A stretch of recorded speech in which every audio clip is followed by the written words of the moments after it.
हाँ जी, हम कहाँ थे? हम लोग पॉइंट नंबर एक सेकेंड, हाँ यहाँ पे थे ना कि एजुकेशन का खर्चा दे दिया उसने हमारा। हाँ, डोमेस्टिक सर्वेंट की मैं बात कर रही थी। तो उसने, जैसे मान लो मैंने अपने घर पे कोई सर्वेंट रखा हुआ है, लेकिन उसका पैसा मुझे देना चाहिए ना, लेकिन मेरा एम्प्लॉयर दे रहा है, उसको पेमेंट कर रहा है डायरेक्ट, तो इसका मतलब वो भी मेरे लिए फैसिलिटी हो गई। उसके अलावा बात करेंगे इनकम टैक्स। एम्प्लॉयर मेरे इनकम के ऊपर टैक्स दे रहा है, जबकि मेरी ड्यूटी बनती है देनी, तो वो भी। लेकिन ये देखो, ध्यान से देखना, उसने मेरी सैलरी पर टैक्स दिया है, ठीक है, तो वो इसमें इंक्लूड हो जाएगा। लेकिन हाउएवर, ये ध्यान रखना, however tax paid by an employee on value of perquisites. अगर उसने, देखो, सैलरी उसने अलग कर दिया और परक्विजिट्स का अमाउंट अलग कर दिया। अब ये अपने आप में भी तो, जो मैं पढ़ रही हूँ वो भी तो अपने आप में परक्विजिट ही है, ठीक है ना। तो परक्विजिट्स के लिए अलग से उसने कोई टैक्स दिया है, ठीक है, जो कि ऑब्वियसली परक्विजिट वही होते हैं जो मॉनेटरी पेमेंट नहीं होती। क्लियरली लिखा हुआ है, not provided by the way of monetary payment, वो हमें पता ही है, बताने की ना ज़रूरत नहीं भी थी, यहाँ पे लिखने की ज़रूरत नहीं थी, उसने वैसे ही लिख दिया। तो उसने कुछ परक्विजिट पे अगर टैक्स दिया है, यानी कोई फैसिलिटीज़ पे भी अबे कई बार ऐसा होता है कि कुछ फैसिलिटीज़ होती हैं। अब जैसे अब आप आगे आगे सैलरी जब काउंट करोगे तो आप उसमें क्या लिखोगे? Basic salary, bonus, commission, allowances और परक्विजिट्स, है ना। अभी अभी मैंने 50,000 मकान के लिखे थे ना, तो 50,000 मकान के उसमें ऐड हो गए सारे भी तो टैक्स लगा ना, तो इसका मतलब सैलरी पे लगा 50,000 पे भी लगा ना। तो अब वो कहता है कि सैलरी पे टैक्स दे दिया तो ये तो हो जाएगा मेरा परक्विजिट में आ जाएगा, क्योंकि मेरे टैक्स की जिम्मेवारी मेरी है, लेकिन उसने क्यों पे किया, कर दिया, तो वो फैसिलिटी हो गई, वो परक्विजिट बन गया। लेकिन अगर ये टैक्स उसने सैलरी के साथ साथ उन अमाउंट पे भी दिया है जो कि मॉनेटरी नहीं है, मतलब परक्विजिट हो गया, सिंपल। सैलरी मॉनेटरी है, परक्विजिट मॉनेटरी नहीं है, सैलरी पे टैक्स दे रहा है, तो मेरे लिए फैसिलिटी हो गया और परक्विजिट हो गया, और मैं वो पैसा ऐड कर लूँगी टैक्स का। लेकिन जो परक्विजिट पे टैक्स दिया है, क्योंकि परक्विजिट्स क्या होते हैं? जो मॉनेटरी पेमेंट नहीं होती है। अभी इसने वैसे अपनी तरफ से समझदारी दिखाई है आप लोगों को समझाने के लिए। सैलरी अलग लिख दिया उसने, परक्विजिट अलग लिख दिया। परक्विजिट में क्लियर कर दिया कि भाई जो टैक्स उसने मॉनेटरी पेमेंट पे नहीं दिया है वो परक्विजिट हो गया, और सैलरी पे जो दिया है वो मॉनेटरी पेमेंट हो गई। फिर से बता रही हूँ, सैलरी मॉनेटरी पेमेंट है, इसलिए उस पर टैक्स दिया है, टैक्स दिया है वो मेरा परक्विजिट बन गया, right. Tax on salary paid by employer on behalf of me और employee, that is perquisite, right. वो मेरा कहाँ जुड़ जाएगा? ग्रॉस सैलरी में ऐड हो जाएगा। लेकिन tax paid on perquisites, right, on behalf of employee, that is not added because that is exempted। ये बताने की कोशिश मैं आपको कर रही हूँ, ठीक है। तो कई बार ऐसा होता है कि जब वो परक्विजिट पे कोई टैक्स देता है जो कि मॉनेटरी पेमेंट नहीं होते, हमें पता है इस बात का, वो एग्जैम्प्ट होते हैं। इसीलिए क्या होता है, वो क्योंकि वो एम्प्लॉयर के द्वारा मेरे परक्विजिट्स पे दिया गया टैक्स जो है एक तरह से, मतलब वो वैल्यू जो एग्जैम्प्ट हो जाएगी, इसलिए वो मेरी सैलरी में ऐड नहीं होगी। इस चीज़ को मैं थोड़ा सा प्रैक्टिकली ज़्यादा अच्छे से समझा पाऊँगी आपको। एफ पे आ जाइए, लीगल एक्सपेंसेस जो मैंने करने थे, मान लो कोई मुकदमा चल रहा है, कुछ भी हो सकता है, और मेरे एम्प्लॉयर ने मेरे लॉयर की फ़ीस दे दी है, then it is also known as perquisite, right. ये सारी वो पेमेंट थी जो मुझे करनी थी और मेरे एम्प्लॉयर ने की थी। अब चौथे पॉइंट पे आ जाएंगे। कोई भी ऐसा पैसा जो मेरे एम्प्लॉयर ने दिया है, वेदर डायरेक्टली या किसी फंड के थ्रू, या तो मुझे दिया है या किसी फंड, जो फंड बना रखा है उसमें ऐड किया है, other than unrecognised provident fund. जैसे अभी तो क्या, मतलब लास्ट वीडियो में हमने एक प्रोविडेंट फंड पढ़ा था, तो प्रोविडेंट फंड में आपने ये कॉन्सेप्ट पढ़ा था कि कुछ पैसा एम्प्लॉई अपनी सैलरी में से कट करवाता है और कुछ पैसा उसका एम्प्लॉयर उसकी सैलरी के हिसाब से, मतलब उस फंड में डालता है, और उन दोनों पैसों को वो इन्वेस्ट करता है, और लास्ट में जब ये पैसा बहुत सारा इकट्ठा हो जाता है तो वो एम्प्लॉई की रिटायरमेंट के समय उसको मिल जाता है, ठीक है ना। इसका बेनिफिट किसको मिलता है, एम्प्लॉय को मिलता है, समझ में आया। तो अब वो कहता है कि कोई भी ऐसा पैसा जो एम्प्लॉयर एम्प्लॉय को चाहे डायरेक्टली दे रहा है या फंड के थ्रू दे रहा है, मतलब फंड में डाल रहा है तो इनडायरेक्टली वो दे रहा है, एम्प्लॉय को ही दे रहा है ना, अंत में तो उसको ही जाना है। लेकिन वो रिकॉग्नाइज्ड प्रोविडेंट फंड के वाली बात नहीं है, वो अप्रूव्ड सुपर एन्युएशन फंड वाली बात नहीं है, वो कोई इंश्योरेंस फंड नहीं है, कोई ऐसा फंड नहीं है, ठीक है। इसके अलावा कुछ और है, मतलब इनके अलावा कोई मतलब ये जितनी भी नाम लिखे हुए हैं ना, ये कुछ भी नहीं है, इनके अलावा किसी और फंड में इसने पैसा डाला है ना, वो होगा वैल्यू ऑफ परक्विजिट, ठीक है। कह रहा है कि अदर देन बोल दिया ना उसने, other than recognised provident fund, approved superannuation fund, deposit linked insurance fund, ये भी एक फंड का नाम है।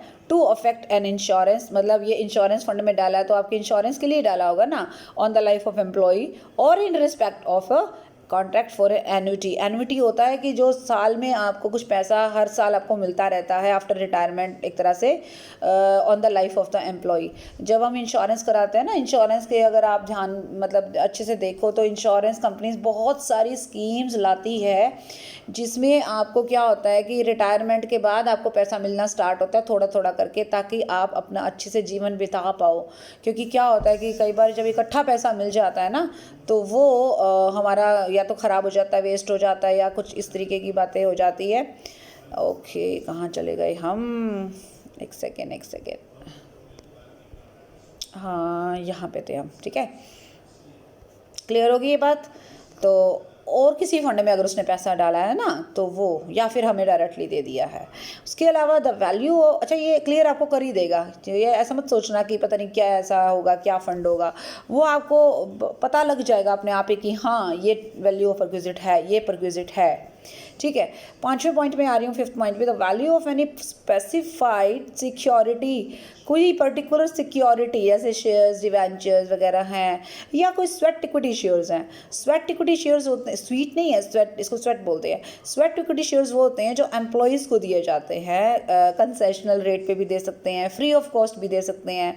जैसे या मतलब आप जिस कंपनी में काम करते हैं वो कंपनी के शेयर्स, वो अपनी कंपनी के शेयर्स अपने एम्प्लॉयज़ को जब देता है, या ऑब्वियसली उनके कोई कई तरह के प्लान्स होते हैं, उसके तहत अगर वो शेयर्स अलॉट किए गए और ट्रांसफ़र किए गए हैं डायरेक्टली या इनडायरेक्टली एम्प्लॉयर के द्वारा, या फॉर्मर एम्प्लॉयर भी आ रहा है इसमें। मान लीजिए आप कोई नौकरी छोड़कर आए हो और उस एम्प्लॉयर ने आपको कोई शेयर्स दिए थे, तो ऑब्वियसली टैक्स तो साल का बनेगा ना। तो 1 साल की जब आप सैलरी काउंट करते हो ना, तो उसमें जिस एम्प्लॉयर के अंडर अभी काम कर रहे हो वो भी, और जिसकी नौकरी छोड़कर आए हो वो भी, सबकी सैलरी ऐड होती है। ये मत सोचना कि उसका टैक्स अलग लगेगा और मेरा और इस वाले का अलग लगेगा, नो, इकट्ठा लगेगा। साल का टैक्स आपका सारा इकट्ठा बनेगा, चाहे सैलरी आपने एक बंदे से ली हो या 10 से ली हो, ठीक है। तो फॉर्मर का मतलब होता है पिछला एम्प्लॉयर जिसका आपने जॉब छोड़ा है, फ्री ऑफ कॉस्ट और एट कंसेशनल। मैं बोला था ना, या तो आपको फ्री में वो शेयर्स दे रखे हैं, सिक्योरिटीज़ दे रखी हैं, या कंसेशनल रेट पे मतलब सस्ते में दे रखी है, ठीक है। इसको भी हम थोड़ा सा कैलकुलेशन में लेकर आएंगे, बट इतना मुश्किल नहीं है, ये इतना आसान था, इसलिए मैंने इसके ऊपर सर्कल लगाना ज़रूरी नहीं समझा। ओके, नेक्स्ट इज़ 6 पॉइंट में आ जाएंगे, the amount of any contribution to an approved superannuation fund. अभी देखो ऊपर एक सुपर एन्युएशन फंड आया था, उसमें तो ये कह रहा था कि एम्प्लॉयर ने किसी फंड में पैसा डाला हो, लेकिन वो कोई भी प्रोविडेंट फंड नहीं होना चाहिए, ना ये सुपर एन्युएशन ना कोई और। लेकिन यहाँ उसने फिर वही गीत गा दिया, क्या कि कोई भी कंट्रीब्यूशन जो उसने अप्रूव्ड सुपर एन्युएशन फंड में किया हो एम्प्लॉयर ने, लेकिन ये लाइन डालकर इसने क्लियर कर दी पिक्चर कि इसने ऐसा क्यों किया है। टू द एक्सटेंट एक्सीडिंग 1,50,000, कहता है ऊपर वाले में कहीं अमाउंट का जिक्र नहीं था ना, इस वाले में कहता है अगर अप्रूव्ड सुपर एन्युएशन फंड में आपके एम्प्लॉयर ने 1.5 लाख रुपए से ज़्यादा जितना अमाउंट डाला है ना, exceeding to the extent exceeding 1,50,000, वो अमाउंट आपका वैल्यू ऑफ परक्विजिट कहलाएगा। मान लीजिए 1,70,000 जमा कर दिया तो 20,000 आपका ऐड हो जाएगा वैल्यू ऑफ परक्विजिट में, वो 1.5 लाख नहीं ऐड होगा, ठीक है। ओके जी, next is value of any other fringe benefit और अमेनिटी मतलब facility as may be prescribe. अब ये कुछ ऐसे बेनिफिट्स हैं जिनको फ्रिंज बेनिफिट्स का नाम दिया गया है, ठीक है, और या फिर क्या नाम है, इसको फैसिलिटी बताते हैं। मतलब फैसिलिटी एक तरह से, ये देखो 1 से लेकर 9 तक, 9 पॉइंट तक, ये सारे के सारे इसी में आ रहे हैं, अभी आपके टैक्सेबल वाले अमाउंट में आ रहे हैं। इन सब का कैलकुलेशन है, लेकिन इसमें से 3 मेजर है, बाकी का कुछ खास नहीं है, 3 मेजर है, इसलिए मैंने इसको सर्कल कर दिया। जैसे पहला इंटरेस्ट फ्री और कंसेशनल लोन। अभी एक लोन वर्ड में पहले आया था, मैं इसलिए साथ साथ आपको पॉइंट आउट कर देती हूँ कि बच्चे कंफ्यूज ना हो जाएं। ये लोन यहाँ पे आया था, देखो ध्यान से, ये लोन तो मैंने अपने आप ले रखा है और पेमेंट मेरा एम्प्लॉयर कर रहा है, लेकिन ये लोन मैंने अपने एम्प्लॉयर से ही ले रखा है। देखो ऊपर वाला लोन मैंने किसी और से ले रखा था, पेमेंट मेरे एम्प्लॉयर ने की है, लेकिन ये वाला लोन मैंने मेरे एम्प्लॉयर से ही ले रखा है और उसका वो इंटरेस्ट नहीं ले रहा है या फिर वो कम रेट पर इंटरेस्ट ले रहा है। तो this is also a benefit, it is known as fringe benefits. जितने भी हैं ना बच्चों, ये सारे फ्रिंज बेनिफिट्स हैं, ठीक है, इन्हें फ्रिंज बेनिफिट्स कहा जाता है। दूसरे नंबर पे आ रहा है हॉलीडे एन्जॉयमेंट। तो हॉलीडे एन्जॉयमेंट का मतलब है कि आप की छुट्टियां हैं, आप जाना चाहते हो, घूमना चाहते हो, घूमने के लिए गए हो, तो आपको अपने होटल में उसने स्पेस दे दिया, इस तरीके का कर दिया, तो ये एक फैसिलिटी उसने आपको दी है। इसकी डिटेल भी हम बाद में डिस्कस करेंगे। फ्री फूड, आप वर्किंग प्लेस पर रोज़ जाते हो, आपको अगर लंच ब्रेकफास्ट वगैरह की फैसिलिटी देता है, डिनर की फैसिलिटी देता है, ये भी एक तरह से फैसिलिटी है, फ्रिंज बेनिफिट आएगा। कैलकुलेशन हम इसका सबका बाद में देखेंगे, अभी फिलहाल सिर्फ मैं आपको इसका कॉन्सेप्ट क्लियर कर रही हूँ। गिफ्ट, अगर वो आपका कोई गिफ्ट कर रहा है, अब गिफ्ट के भी कई सारे पॉइंट्स हैं, वो हम बाद में डिस्कस करेंगे। ये सारा एम्प्लॉयर दे रहा है आपको आपका एम्प्लॉयर दे रहा है। फिर है expenses charge to a credit card. अगर क्रेडिट कार्ड है आपके पास और उसके जो भी एक्सपेंसेस हैं वो पे कौन करता है, हमारा एम्प्लॉयर पे करता है, ठीक है। क्रेडिट कार्ड का इस्तेमाल मैं बिज़नेस के लिए नहीं, मैं मेरे पर्सनल कामों के लिए करती हूँ, लेकिन उसके एक्सपेंसेस मेरा एम्प्लॉयर दे रहा है। Next, club expenses. क्लब में मेंबर हूँ मैं, ये यहाँ पे भी आया था, अभी क्लब में मेंबर हूँ। ये भी हो सकता है कि वो मैं जिस क्लब की मेंबर हूँ वो क्लब उसी का ही है, ऐसा भी तो हो सकता है। एक तो मैं पर्सनल किसी और क्लब में मेंबर हूँ अपने लेवल पे, अपनी आइडेंटिटी पे। एक ये है कि क्लब ही एम्प्लॉयर का है, वहाँ अगर कुछ खर्चे होते हैं तो वो फ्री ऑफ कॉस्ट मुझे, मतलब मान लो मुझसे कोई पैसा नहीं लेता है, तो ये सीन हो सकता है। यूज़ ऑफ मूवेबल प्रॉपर्टी, मेरा एम्प्लॉयर मुझे यूज़ करने के लिए कोई प्रॉपर्टी देता है, जैसे गाड़ी दे दी, जैसे घर दे दी ना, मूवेबल तो नहीं हुआ, फर्नीचर दे दिया, फ्रिज दे दिया, टीवी दे दिया, कूलर दे दिया, कंप्यूटर दे दिया, दैट इज़ मूवेबल एसेट। तो अगर वो मुझे कोई भी एसेट मुझे सिर्फ यूज़ करने के लिए दे रहा है, परमानेंटली रखने के लिए नहीं दे रहा है, और उसके बदले में चार्जेस या तो ले रहा है या मतलब कम ले रहा है या बिल्कुल ही नहीं ले रहा है, इनका कैलकुलेशन हम बाद में देखेंगे। Next is transfer of movable asset. Transfer of movable asset का मतलब होता है कि अभी ऊपर देखा कहता है कि सिर्फ यूज़ करने के लिए ले लो, लेकिन अब ये कहता है कि परमानेंटली ले लो, यानी उसने मुझे दे ही दिया है, तो फ्री ऑफ कॉस्ट दे दिया या उसने जो है कम पैसों में दिया है, मतलब पूरे पैसे नहीं लिए मुझसे। और फिर आ रहा है और कोई बेनिफिट और अमेनिटी, जो अगर क्वेश्चन में इस तरीके का डिस्कशन दे रखा हो। तो ये क्लियर हो गई हमारी आज की पिक्चर की परक्विजिट्स कौन कौन से हैं जो सभी केसेस में टैक्सेबल है, इसके लिए एम्प्लॉयज़ में कोई डिफरेंस नहीं करना होता। नाउ दूसरी कैटेगरी में आ रहा है, आज हम सिर्फ 2 ही कैटेगरी करेंगे। दूसरी कैटेगरी में आ रहा है perquisite taxable in the case of specified employees only. अभी ये तो हैं मेरे परक्विजिट्स। पहले मैं इनके ऊपर आ जाती हूँ। कार की फैसिलिटी दे दी, मतलब उसने मुझे अपनी कार दे दी है। कार के बारे में काफ़ी लंबा चौड़ा टॉपिक है, वो हम बाद में डिस्कस करेंगे। फ़िलहाल सिर्फ आप इतना मान लीजिए कि कार की फैसिलिटी दी है, स्वीपर की दी है, वॉचमैन की दी है, गार्डनर की दी है, पर्सनल अटेंडेंट की दी है। ये सब लोग उसने मुझे प्रोवाइड किए हैं, ठीक है। पहले स्वीपर मैंने लगा रखा था, पैसे वो दे रहा था, तो वो सभी के केस में टैक्सेबल था। यहाँ पर ये बंदे भी वही प्रोवाइड कर रहा है मुझे। Gas, electricity, energy and water. Gas का कनेक्शन एम्प्लॉयर के नाम पे है, इलेक्ट्रिसिटी एनर्जी का कनेक्शन और जैसे बिजली का कनेक्शन है, पानी का कनेक्शन उसके नाम पे है, यूज़ मुझे करने दे रहा है वो, ठीक है। एजुकेशनल फैसिलिटी, आपके एम्प्लॉयर के अपने स्कूल कॉलेज हैं और उसमें आपके बच्चे पढ़ रहे हैं, वो फैसिलिटी। देखो उससे पहले जो परक्विजिट सबके लिए टैक्सेबल थे उसमें भी एजुकेशन का पॉइंट आया था, लेकिन वहाँ पर यह था कि आपका बच्चा जिस भी स्कूल में पढ़ रहा है उसकी फ़ीस आपका एम्प्लॉयर दे रहा है, वो अलग चीज़ है। लेकिन यहाँ पर वो कहता है कि आपके बच्चे उसी स्कूल कॉलेज में पढ़ रहे हैं जिसमें जो आपके एम्प्लॉयर का है। समझ में आ गया? तो दोनों में फ़र्क है।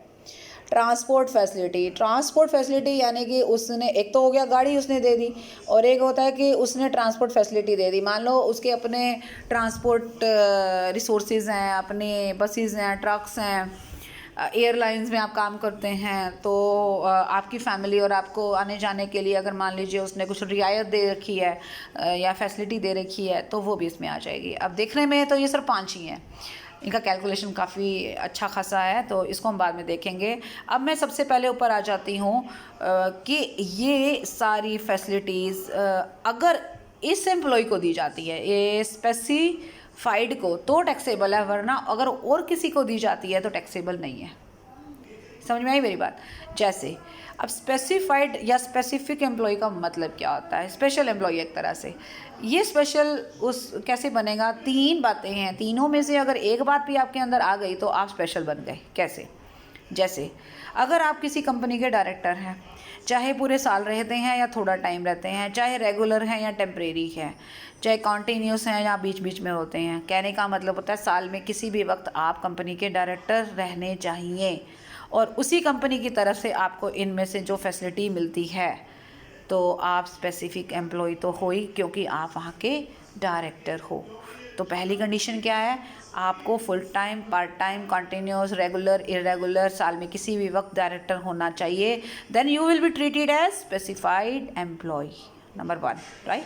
अच्छा मान लीजिए अब आप डायरेक्टर नहीं हैं, आप क्या करें? दूसरे नंबर पे आ जाते हैं। अगर आप डायरेक्टर नहीं है तो यूँ करो, आपकी कंपनी, आप एम्प्लॉय हो वहाँ पे, चलो डायरेक्टर नहीं हो बट एम्प्लॉय तो हो, और उसी कंपनी के शेयर्स में आपका वोटिंग राइट्स 20% है, यानी आपके पास 20% वोटिंग राइट्स के इक्विटी शेयर्स हैं, तो आपका उस कंपनी में सब्सटैंशियल इंटरेस्ट हो गया। सब्सटैंशियल इंटरेस्ट बोलते हैं उसको, जब 20% वोटिंग राइट्स या 20% प्रॉफिट्स में हिस्सा होता है ना, तो it is known as substantial interest. इसको हिंदी में मैं थोड़ा सा माइंड में से स्किप हो रहा है, सो से कुछ नाम है, ध्यान नहीं आ रहा मुझे, हित बोलते हैं उसको, लेकिन सब्सटैंशियल वर्ड मुझे ध्यान नहीं आ रहा, चलो वो मैं आपको बाद में क्लियर कर दूँगी। ओके और सारवान, हाँ आ गया, सारवान हित, इसे बोलते हैं सारवान हित, सब्सटैंशियल इंटरेस्ट, सारवान हित, यानी 20% प्रॉफिट्स में हिस्सा या 20% वोटिंग राइट्स में आपका हिस्सा, राइट। 20% वोटिंग राइट्स आपके पास होने चाहिए। अब अगर मान लो ये बात भी आपके ऊपर लागू नहीं होते, फिर तीसरी एक और कंडीशन है, ये पूरी कर दो। अब ये क्या है? अब इसमें क्या करेंगे? अगर आपकी बेसिक सैलरी, बोनस, कमीशन, जितने भी टैक्सेबल अलाउंसेस हैं वो सारे, लेकिन उसमें जितनी भी मॉनेटरी पेमेंट है ना सैलरी में, वो सारी ऐड कर दो जो टैक्सेबल है, कर दी। करने के बाद उसमें से स्टैंडर्ड डिडक्शन या और एम्प्लॉयमेंट टैक्स की डिडक्शन और एंटरटेनमेंट अलाउंस की 3 डिडक्शन होती हैं बच्चों, जो मैं आगे कराने वाली हूँ, ठीक है। जब भी आप सैलरी काउंट करते हो, आप क्या करते हो? सैलरी में सारी चीज़ें जो ऐड करने की हैं वो करोगे, उसे मैं मान लूँगी ग्रॉस सैलरी। उसमें से मैं 3 डिडक्शन लेस करूँगी। Number 1 standard deduction, number 2 entertainment allowance, number 3 employment tax. अभी वो हमने की नहीं है, लास्ट में करेंगे। वो डिडक्शन लेस करने के बाद जो बचेगा वो आपकी टोटल सैलरी होगी, राइट। टोटल सैलरी अगर 50,000 रुपये से ज़्यादा है, एग्जीड्स 50,000 दिखाई दे रहा है सबको, तो आप स्पेसिफिक एम्प्लॉय में आ गए, आप वापस आ जाइए। स्पेसिफाइड एम्प्लॉय का मतलब है 3 में से कोई एक कंडीशन पूरी कर लेना। नंबर 1 या तो आप डायरेक्टर होने चाहिए, नंबर 2 डायरेक्टर नहीं है तो आप ऐसे एम्प्लॉय होने चाहिए जिसका सब्सटैंशियल इंटरेस्ट है, नंबर 3 अगर दोनों नहीं है तो तीसरे में क्या है कि आपकी मॉनिटरी सैलरी डिडक्शन लेस करने के बाद 50,000 रुपये से ज़्यादा होनी चाहिए, तो आप बन गए स्पेसिफाइड एम्प्लॉय।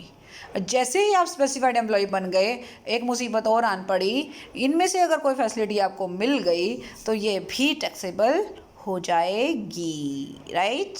अब पॉइंट मेरा क्लियर हुआ, ठीक है।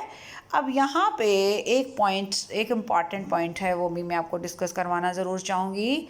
50,000 रुपये वाला सीन जो है ना, इनकम टैक्स तो कह देता है ठीक है जी 50,000 रुपये से ज़्यादा होनी चाहिए, लेकिन अगर हमारे देश में एक एक्ट पास हुआ है बहुत पहले, मिनिमम वेजेस एक्ट 1948, जिसके अमेंडमेंट के हिसाब से आज की डेट में हर एम्प्लॉय की सैलरी साल में 50,000 से ज़्यादा ही होनी चाहिए। देखो, according to minimum wages act 1948, annual monetary salary of an employee will exceed 50,000।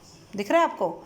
जब ये एक्ट कह रहा है कि 50,000 से ज़्यादा होनी चाहिए साल की मॉनेटरी सैलरी, बार बार बोल रही हूँ मॉनेटरी का मतलब जो सिर्फ कैश की फॉर्म में मिलती हैं, यानी कि उसके अंदर परक्विजिट शामिल नहीं है, क्योंकि परक्विजिट आपको कैश की फॉर्म में कभी नहीं मिलते हैं, ठीक है। सारा का सारा उसमें कैश ऐड कर देना, बेसिक सैलरी कैश में मिलती है। अब ये मत सोचना कैश का मतलब हाथ में तो नहीं मिलती है ना, वो तो अकाउंट में जाती है, बट वो कैश के इक्विवेलेंट ही मानी जाती है। आपको बोनस मिलता है अगर तो कैश में, कमीशन है कैश में माना जाता है, अलाउंसेस जितने भी हैं बट सारे नहीं हैं, कुछ टैक्सेबल भी हैं कुछ टैक्स फ्री भी थे, तो जितने टैक्सेबल अमाउंट है ना वो सारे आपको ऐड करने हैं। और सारा कुछ ऐड करने के बाद उसमें से standard deduction and entertainment allowance and employment tax, ये 3 डिडक्शन है, और 3 में से एक तो 100% देनी है जो कि स्टैंडर्ड डिडक्शन है, बाकी 2 ऑप्शनल है, वो मैं तभी बताऊंगी जब हम उस पर आएंगे। तो वो डिडक्शन लेस करने के बाद आपकी मॉनेटरी सैलरी बनती है, वो 50,000 से ज़्यादा होती है, और वो कहता है मिनिमम वेजेस एक्ट में तो 50,000 से भैया ज़्यादा ही होनी चाहिए। तो अगर मिनिमम वेजेस एक्ट देखती हूँ तो इसका मतलब तो हर बंदा ही हमारा स्पेसिफिक है, क्योंकि जब वो कहता है कि 50,000 से कम होनी ही नहीं चाहिए, इसका मतलब हम किसी को 50,000 से कम दे ही नहीं रहे हैं, तो फिर ये सारा ड्रामा रचने की अलग से इनकम टैक्स डिपार्टमेंट को ज़रूरत भी नहीं थी। बट लास्ट में एक पैराग्राफ बोल रहा है कि भाई मिनिमम वेजेस एक्ट कुछ भी बोले, लेकिन आप ये देखोगे कहीं कहीं एग्जाम्पल में आपको ऐसा भी देखने को मिलेगा कि कुछ लोगों की सैलरी 50,000 से नीचे भी जा रही है, हालांकि इसका कोई प्रैक्टिकल यूज़ नहीं है। प्रैक्टिकली ऐसा नहीं है, प्रैक्टिकली सारे स्पेसिफिक में आ गए हैं, क्योंकि सबकी सैलरी 50,000 से फालतू माननी जाएगी, क्योंकि मिनिमम वेजेस एक्ट को आप तोड़ नहीं सकते, आपको मिनिमम वेजेस एक्ट को फॉलो करना ही पड़ेगा, ठीक है ना। तो उसके हिसाब से तो ये पूरा सौदा होना ही नहीं चाहिए, लिखने की ज़रूरत ही नहीं थी, सारे ही स्पेसिफिक में आ गए, तो सबके लिए ही ये टैक्सेबल है, यानी कि ये फैसिलिटी अब जिसको भी मिलेगी सबके लिए टैक्सेबल है। लेकिन क्वेश्चन में अलग बात मिलेगी, हाँ प्रैक्टिकली जो मैं कह रही हूँ मिनिमम वेजेस के हिसाब से होगा, लेकिन प्रैक्टिकली का मतलब प्रैक्टिकल क्वेश्चन की बात नहीं कर रही हूँ, जो आपकी बुक में दे रखे होंगे ना क्वेश्चन या इलस्ट्रेशन या पेपर में भी अगर ऐसा कोई क्वेश्चन आ जाता है तो हो सकता है उसमें भी एम्प्लॉई आपको ऐसा मिले जो 50,000 से कम कमा रहा है, और ना ही वो डायरेक्टर है ना ही वो सब्सटेंशियल इंटरेस्ट वाला है, तो उसको आप कौन सा करोगे ट्रीटमेंट? उसका ट्रीटमेंट तो वही रहेगा कि वो स्पेसिफिक है ही नहीं, और अगर वो स्पेसिफिक है नहीं तो उसको अगर इनमें से कोई भी फैसिलिटी मिलती है उसके लिए टैक्सेबल नहीं है, सिंपल। तो आज का हमारा प्रोग्राम यही था कि हमने ये दोनों कैटेगरी अच्छे से कर ली है, हालांकि इसमें हमारा मेजर आर्म यानी कैलकुलेशन का अभी भी पेंडिंग है, लेकिन उसके पहले मैं आपको सारी पॉइंट्स क्लियर करके उसके बाद ही कैलकुलेशन पर लेकर जाऊंगी। तो आज का टॉपिक यही रहेगा बच्चों, इसको अच्छे से ध्यान से पढ़िएगा, कोई भी प्रॉब्लम हो आप मेरे साथ व्हाट्सएप पे शेयर कर सकते हैं। तब तक के लिए अगले वीडियो तक हम फिर मिलेंगे, उसके बाद आगे टॉपिक डिस्कस करेंगे। So bye bye and take care.